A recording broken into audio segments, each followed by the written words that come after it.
بسم اللہ الرحمن الرحیم ان اللہ خیر ناصر و معین۔ سلام کے ساتھ ہر روز کی طرح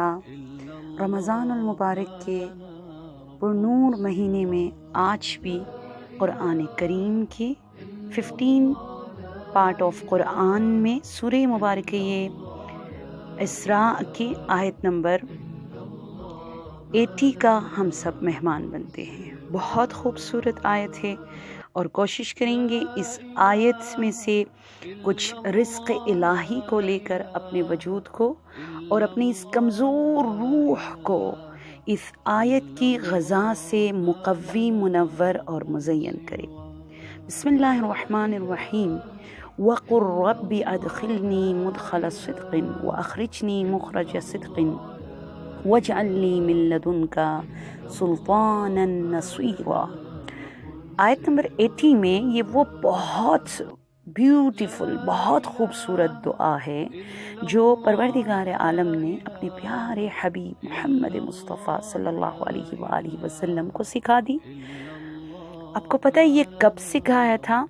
جب رسول خدا صلی اللہ علیہ وآلہ وسلم نے بہت ساری مشکلات کو، دکھوں کو سہنے کے بعد سرزمین مکہ کو فتح کرنے میں آپ کامیاب ہوئے، اور جتنے مشرکین تھے انہوں نے بتوں کو زمین پہ گرایا، اور رسول خدا صلی اللہ علیہ وآلہ وسلم ایک بہت کامیاب وکٹوریس کے ساتھ آپ مسجد میں انٹری آپ نے لے لی، اس طرح تلاوت فرماتے ہوئے بسم اللہ الرحمن الرحیم۔ اذا جاء نصر اللہ والفتح ورأيت الناس يدخلون في دين الله أفواجا فسبح بحمد ربك واستغفره إنه كان توابا۔ اور جب یہ فتح، یہ کامیابی، یہ وکٹری رسول خدا حاصل کرنے میں کامیاب ہوئے اور آپ اس طریقے سے تلاوت فرماتے ہوئے آپ داخل ہوئے، تو اللہ فرما رہا ہے دیکھا اے محمد کہ لوگ کس طرح لوگوں نے اپنے آپ کو سرنڈر کر دیا، آپ کے سامنے ہتھیار ڈال دیے، اور فوج در فوج یدخلون فی دین اللہ افواجا، گروپس میں لوگ جو ہے اسلام قبول کرنے لگے، جس میں 7 لوگ تھے جن کو جو ہے 7 لوگوں کو مہدور الدم قرار دیا۔ فار ایگزامپل ابو سفیان کا بیٹا اکرمہ تھا جس نے بعد میں توبہ کی، اسلام لایا، اور رسول نے اس کو بھی سینے سے لگا لیا۔ اور اس وقت اللہ نے یہ فرمایا جب لوگ اس طریقے سے اسلام کو ایکسیپٹ کرتے ہوئے اسلام کے نورانی سرکل میں داخل ہوئے اور اپنے وجود کو نورانی کیا، تب اللہ نے کہا کہ اے محمد اب میں 3 چیزیں آپ کو سکھاتا ہوں، آپ یہ 3 چیزیں کہیے گا۔ آج میں آپ کے سامنے انہی 3 چیزوں کا مطلب بتانا چاہ رہی ہوں، معنی کروں گی۔ میرے مومنین مومنات، آپ دیکھیے کہیں پر بھی آپ نے انٹرنس لینا ہو یا کہیں سے بھی آپ ایگزٹ اگر آپ ہو رہے ہو، آپ فار ایگزامپل کسی سٹی میں، نئے شہر میں آپ انٹری لے رہے ہو، آپ ایگزامینیشن ہال میں آپ انٹری لے رہے ہو، آپ نے بزنس سٹارٹ کرنا ہو، آپ نے شاپ کی اوپننگ کرنی ہو، آپ نے کوئی بھی کام آپ کے لائف میں سٹارٹنگ اگر آپ نے لینی ہو، تو آپ اس آیت کو ضرور پڑھیے گا۔ رسول خدا کو جو رسول اللہ تعالیٰ نے تعلیم دی وہ کون سی؟ رب ادخلنی مدخل صدق، اور دوسری بات وہ اخرجنی مخرج صدق، اور تیسری بات واجعلنی من لدنک سلطانا نصیرا۔ بہت پیاری آیت ہے۔ خدایا مجھے توفیق دے، خدایا یعنی وقل یعنی بولو، کہیے اے محمد، وقل رب ادخلنی مدخل صدق، میرا کسی بھی کام کو سٹارٹ لینا، بزنس کو سٹارٹ کرنا، میرا کہیں پہ جانا، میرا کسی سے ملنا، میرا مسجد میں جانا، میرا شاپنگ مالز میں جانا، میرے گھر میں، نئے گھر میں انٹرنس لینا، یہ سب جو ہے میرے لیے آپ صدق کے ساتھ قرار دے، ٹروتھ ہو، اس کام میں سچائی ہو، صداقت ہو، اور میرے ہر کام کا آغاز جو ہے فرما رہے کہ جس میں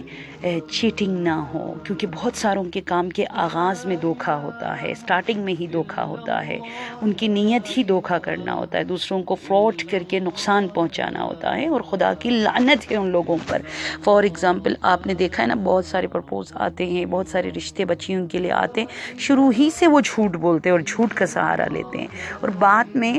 آپ آہستہ آہستہ آہستہ آپ کو پتہ چلتا ہے کہ جو ساری باتیں ہوئی تھی اس میں کتنی سچائی تھی اور کتنا انہوں نے جھوٹ کا سہارا لیا تھا۔ دودھ کا دودھ، پانی کا پانی ہوتا ہے، تو پھر رشتے بھی باقی نہیں رہتے ہیں۔ سو اس آیت میں اللہ سبحانہ وتعالیٰ فرما رہے لوگ جسٹ کلمہ پڑھنے سے، جسٹ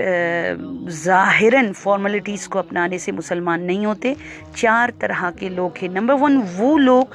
جن کا آغاز بہت اچھا ہوتا ہے، یعنی سٹارٹنگ ان کی بڑی اچھی پازیٹیو ہوتی ہے، لیکن اینڈنگ بہت خراب نکل آتا ہے، ان کا بہت خراب نکل آتا ہے۔ فار ایگزامپل بلعام باورا کو آپ دیکھ لیجئے، یا برسیسا یا عابد کو آپ دیکھ لیجئے، بڑے اچھے تھے پہلے تو، لیکن آخر جو ہے ان کا بہت برا ہو جاتا ہے۔ اور دوسرے وہ ہیں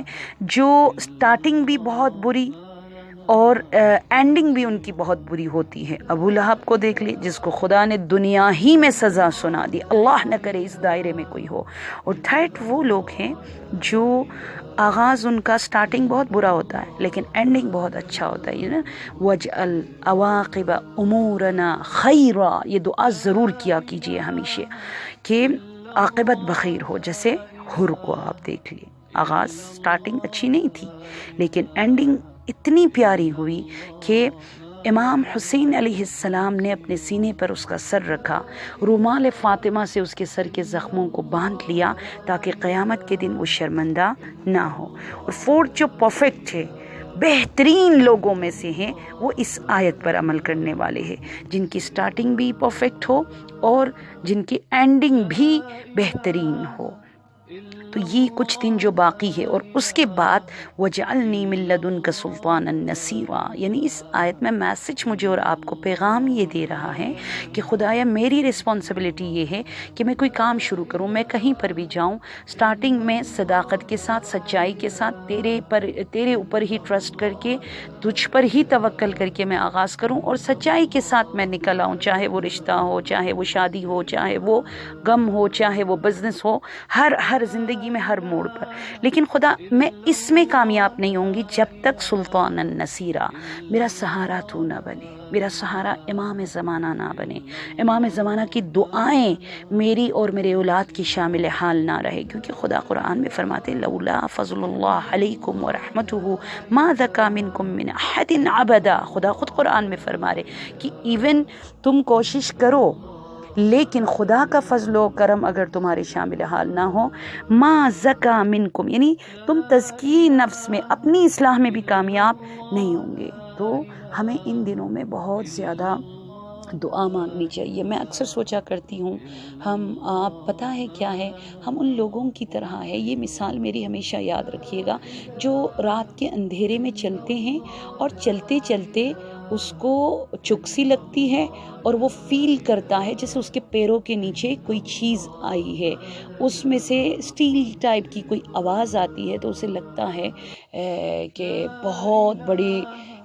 چیز، بہت قیمتی چیز، یہ سونے کا سکہ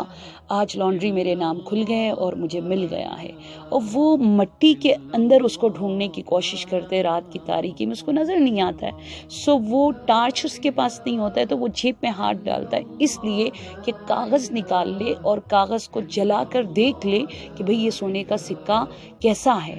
اور جلانے کے بعد اس کو نظر آتا ہے یہ سونے کا سکہ کیا، یہ تو روپیہ بھی کیا، یہ تو خالی پیسہ ہے، 2 پیسہ ہے، 5 پیسہ ہے، جس کی کوئی ویلیو نہیں ہے۔ اور جیسے ہی وہ لائٹ میں چلے جاتے ہیں اس کو احساس ہوتا ہے کہ خدا کس چیز کو پانے کے لیے میں نے کتنی بڑی چیز گنوا دی۔ فار ایگزامپل 2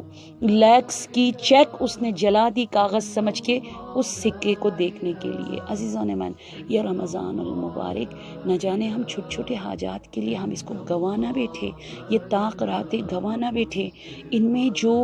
خدا نے گولڈن چانس میرے لیے آپ کے لیے رکھا ہے، گناہوں کی بخشش کے لیے، رحمتوں کو لینے کے لیے، اللہ کے در پر مہمان بننے کے لیے، کہیں ایسے نہ ہو کرونا سے ڈر کر یا لوگوں کے باتوں سے ڈر کر یا اپنی زندگی میں مگن ہو کر آپ اس قیمتی چیز کو جو ہے چھوٹی چھوٹی چیزوں کے لیے نہ لے سکے۔ اور بسا اوقات تو ایسے بھی ہوتا ہے کہ وہ چھوٹی چیزیں بھی حاصل کرنے میں ہم ناکام رہ جاتے ہیں، اس شخص کی طرح جو چیک کو جلا دیتے ہیں خالی سکے کو دیکھنے کے لیے اور جس کی کوئی قیمت نہیں ہوتی ہے۔ میں امید کرتی ہوں کہ خدا مجھے اور آپ کو ان لوگوں میں قرار دے جو ان راتوں کی قدر اور منزلت کو جانتے ہوئے زیادہ سے زیادہ رزق الہی کو لینے میں پروردگار عالم مجھے اور آپ کو کامیابی عطا فرما دے، اور قرآن کے نور سے ہمارے دلوں کو، ہمارے دماغ کو، ہمارے وجود کو، ہماری ذہنیت کو، ہماری سوچ کو، ہماری فکر کو، ہماری زبان کو مزین اور منور فرما دے، اور دعائے کمیل کے ایک ایک لفظ کو سمجھتے ہوئے انشاءاللہ قرآنی انوار کی شعائیں آپ کی پرسنالٹی کا حصہ بنے، لوگ آپ کو دیکھ کر قرآن کو یاد کرنا شروع کرے، خدا کو یاد کرنا شروع کرے۔ پروردگار ہم سب کے مرحومین کو بخش دے، ہم سب کی عاقبت بخیر فرما دے۔